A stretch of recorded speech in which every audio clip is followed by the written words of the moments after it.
व्यक्तियों के परिजनों से मानवता दिखाकर, सहानुभूति दिखाकर माननीय मुख्यमंत्री जी ने उनको 4 लाख की सहायता राशि मुख्यमंत्री सहायता कोष से देने का जो फैसला किया है, ये मुख्यमंत्री जी के जीवंत मानवता का उदाहरण है। मिलती कहाँ है जब तक ये पता नहीं होगा तो हम उस शराब माफिया पर टोटल क्रैकडाउन नहीं कर सकते हैं और जहरीली शराब बनती रहेगी, लोग पिएंगे, लोग की मौत होती रहेंगी। नमस्कार, आप न्यूज फाउंडेशन देख रहे हैं। मैं हूं आपके साथ वंदना।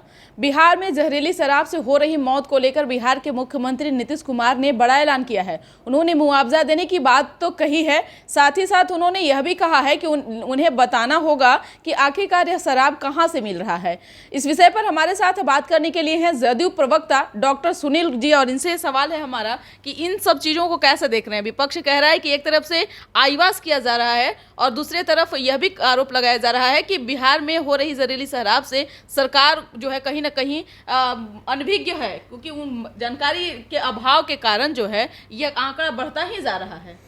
देखिए, बिहार में पूर्ण शराबबंदी है, मगर दुखद है कि कुछ एक व्यक्ति गलत संगति में पड़ के या अपने गलत आचरण से, आदत से जहरीली शराब या नकली शराब पीकर अपनी जान से और अपने स्वास्थ्य से हाथ खो बैठते हैं। तो ऐसे में उन व्यक्तियों के परिजनों का क्या कसूर है? तो उन व्यक्तियों के परिजनों से मानवता दिखाकर, सहानुभूति दिखाकर माननीय मुख्यमंत्री जी ने उनको 4 लाख की सहायता राशि मुख्यमंत्री सहायता कोष से देने का जो फैसला किया है, ये मुख्यमंत्री जी के जीवंत मानवता का उदाहरण है और ये स्वागत योग्य है, कदम है। और रह गई बात बताने की, तो निश्चित ही जिन परिजनों को सहायता राशि मिलेगी उन परिजनों को ये तो जताना होगा कि वो शराबबंदी के पक्ष में है, और शराबबंदी के पक्ष में होंगे तो शराब कहाँ मिलती है, क्या मिलती है, सरकार से उनको सहयोग करना होगा।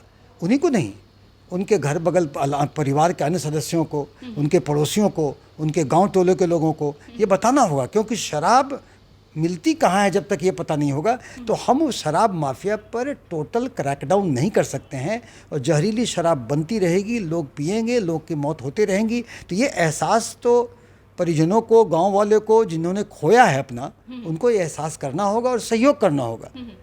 और जहाँ तक विपक्ष की बात बोल रहे हैं वंदना जी कि विपक्ष को ये करने, तो विपक्ष के कहने का क्या है? रे विपक्ष तो जब प्रधानमंत्री नरेंद्र मोदी जी का गांधी मैदान में भाषण था तो भाजपा के कुछ कार्यकर्ताओं बम विस्फोट में मौत हो गई। उनके बारे में इन्होंने, भाई नरेंद्र मोदी जी ने आश्वासन दिया कि इनकी देख रेख, इनकी परवरिश और इनको सहायता दी जाएगी। कितने भाजपा के नेता उन कार्यकर्ताओं के परिजनों को देखने गए हैं? तो वो क्या इल्ज़ाम लगाएंगे जो अपने इतने इनसेंसिटिव हैं?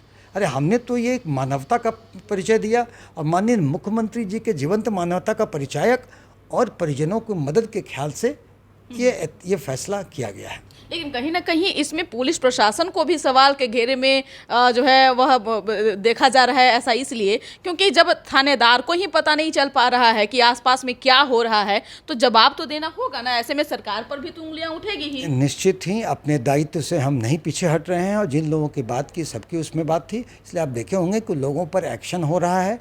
जहाँ पर जहरीली मौतें हुई हैं, फोरेंसिक टीम गई हैं, वहाँ पर सारे एक्साइज ऑफिशियल्स गए हैं और हर पहलुओं पर ये जाँच चल रही है और दोषी व्यक्तियों या दायित्व का निर्वहन नहीं करने वाले व्यक्तियों पर कार्रवाई होगी। वो अपनी जगह करती रहेगी। लेकिन इसमें जो छोटे छोटे लोग हैं वही इन सब चीज में जो है वह गिरफ्तार हो रहे हैं। बड़े लोग को कहाँ कुछ देखिए, छोटे और बड़ों का नहीं है। जिन्होंने कर्तव्य का निर्वहन नहीं किया या जिन्होंने ऐसे आपराधिक कृत्य में साथ दिया या लापरवाही बरती, वो छोटा हो या बड़ा हो, उसे तो चिन्हित करके उसे दंडित करना है।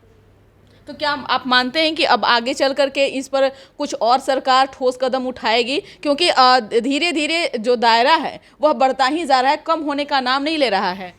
देखिए, दो बातें हैं। सरकार ऐसे मामलों को गंभीरता से लेती है और लेती रहेगी।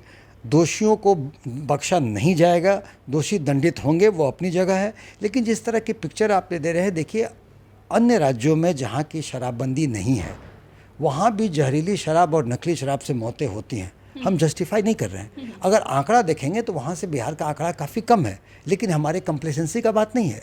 एक भी व्यक्ति की अगर मौत होती है तो वो तकलीफ़ हमें होती है। हम अपने दायित्व का निर्वहन करेंगे, हम अपने दायित्व से नहीं, जवाबदेही से नहीं भागेंगे और हर तरह के ऐसे माफिया के क्रैकडाउन पर करते आए हैं और करेंगे। हाल में भी ऐतिहासिक फैसले लिए गए हैं कि माफियाओं को जो गलत ढंग से कमी की गई उनको जब्त भी करेंगे और दोषियों को दंडित करेंगे। और जो अधिकारी अपने कर्तव्य में लापरवाही बरतेंगे वो भी नपेंगे।